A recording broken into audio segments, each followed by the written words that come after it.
Welcome back, Matt Sardo here, Monkeys Fighting Robots, and we have an early review of Betsy Braddock, Captain Britain #1, coming out this week from Marvel Comics. The creative team on the issue is Tini Howard is the writer, Vasco Giorgiev is the artist, colors is Erik Arciniega. As a new reader, this book was interesting to read because what is the hook that is going to make me read the second issue? There was a lot of content going on there, a lot of things I was unfamiliar with, but what did help was there's 3 pages that kind of explain who the characters are. Betsy Braddock, in my world, was Psylocke back in the day, 90s. I know who Rachel Summers is. I remember when she first came in. I know who Captain Britain is.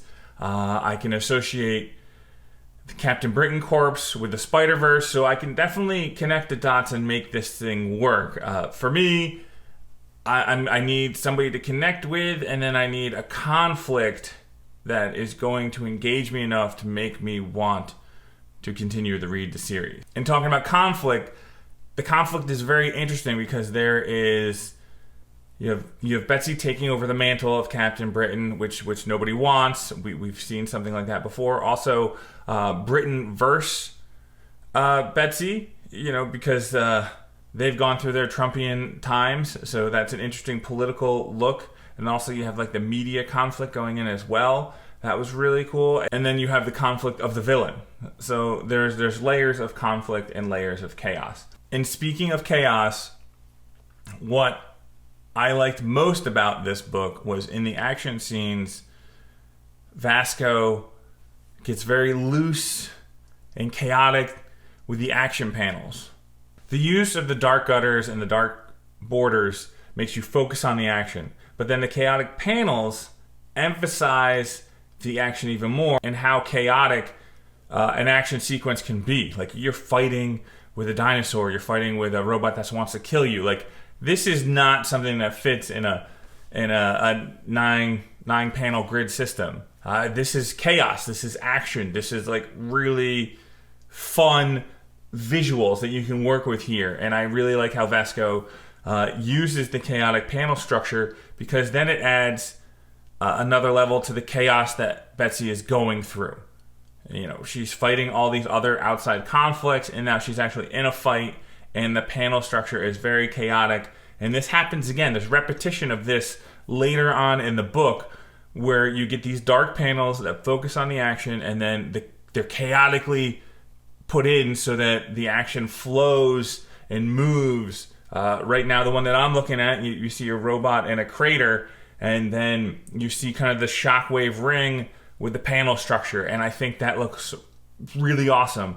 Looking at the action words and the sound effects, like it kind of goes in the shockwave, and this is how the action flows. I mean, I really liked it. For me, overall, Betsy Braddock, Captain Britain #1. I'm gonna need to read a second issue that like really hooks me in for me to like, okay, I need to add this to my pull list. But I was sneaking ahead, looking at covers, and Dr. Doom showing up in issue 4. That's very intriguing. I don't really know what Dr. Doom's been up to lately, so to see him pop in with this, and it would really be interesting to see, how he influences politics in the modern era, since all the other chaos that in this modern world that we've gone through with politics and elections and everything like that. It would be interesting to see how Dr. Doom would push the buttons in the modern world, and that would be kind of cool if they delve into that. I don't know if they are, but like that would be something that would be like, oh,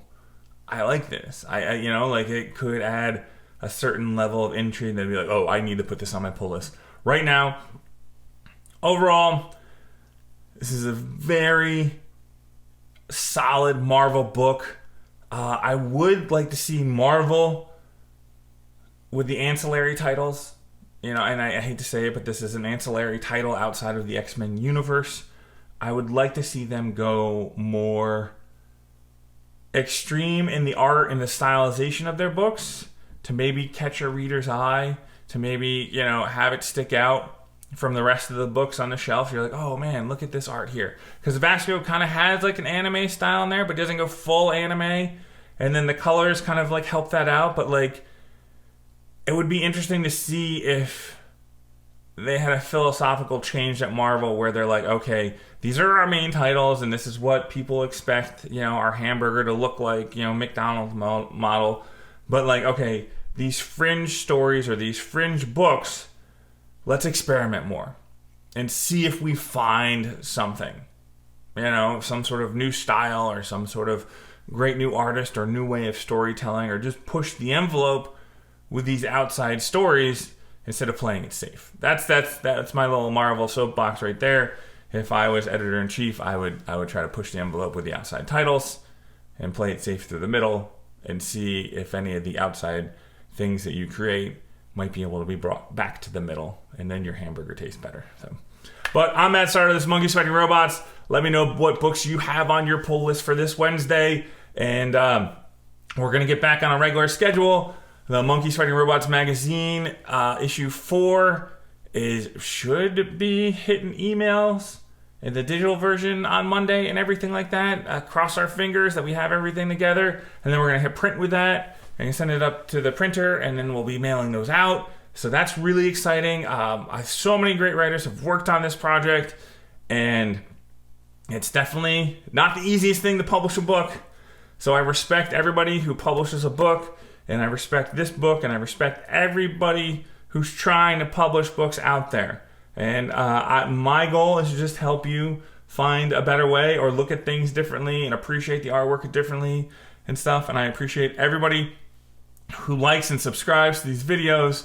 It means a lot to me, and I love taking this journey about comic books and learning about comic books and how comic books work with you. So I hope you have a great week, and I hope you get tons of great comic books, and I will see you soon.